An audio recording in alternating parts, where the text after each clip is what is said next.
Exercice 8, une histoire de pas de zéro. Décomposer 1 million en produits de facteurs premiers.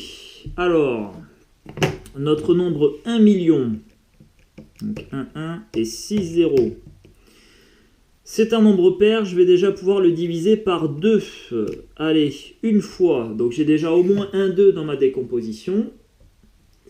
Et en fait, je vais en avoir plus que 1. Tu vois, je l'ai déjà divisé une fois par 2. J'obtiens un nombre qui est encore pair, 500 000. Je vais le diviser une deuxième fois par 2. C'est toujours pair. Une troisième fois par 2. Toujours pair. Une quatrième fois par 2, c'est toujours pair. Une cinquième fois par 2, c'est toujours pair. Et enfin une sixième fois par 2. Et là, j'ai un nombre impair. Donc je peux déjà mettre 2 à la puissance 6 dans la décomposition de 1 million en produit de facteur premier. Maintenant, il va me rester à décomposer le nombre 15 625. Est-ce que c'est divisible par 3 ?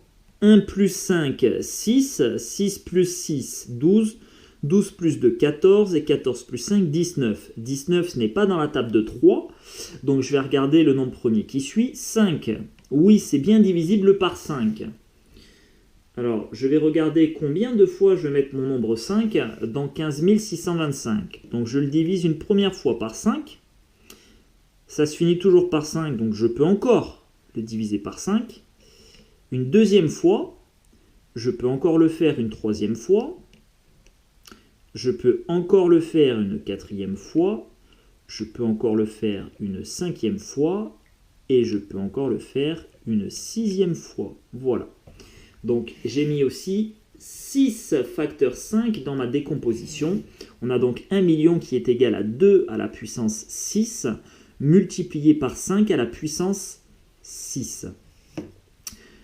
En déduire quels sont les deux seuls entiers ne se terminant pas par un 0 dont le produit vaut 1 million. Donc là je cherche à écrire 1 million comme le produit de deux nombres.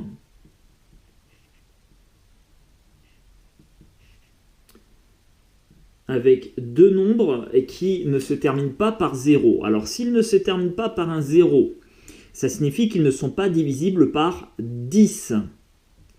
Et s'ils ne sont pas divisibles par 10, ça veut dire que ces deux nombres-là, dans leur décomposition en produit de facteurs premiers, ils ne peuvent pas avoir en même temps un 2 et un 5 qui s'y trouvent.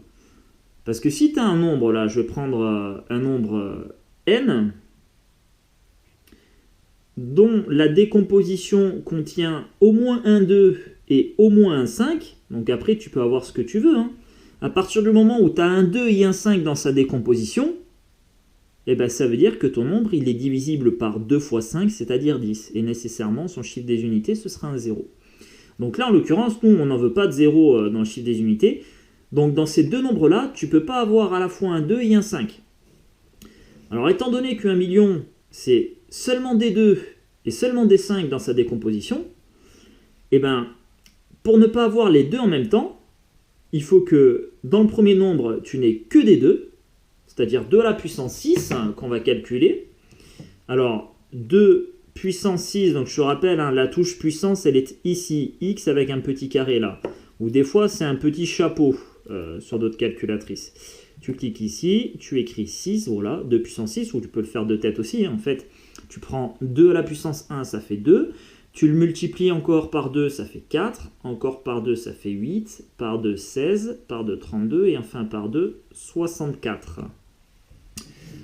Donc le premier nombre, ce sera 64. Et le suivant, ce sera 5 à la puissance 6. Alors là, c'est un peu moins drôle, hein, multiplié par 5 à chaque fois. On va le faire directement à la calculatrice et on obtient 15 625. Voilà, on vient de trouver deux nombres qui ne se finissent pas par un 0 et dont le produit vaut 1 million, et ce sont d'ailleurs les seuls.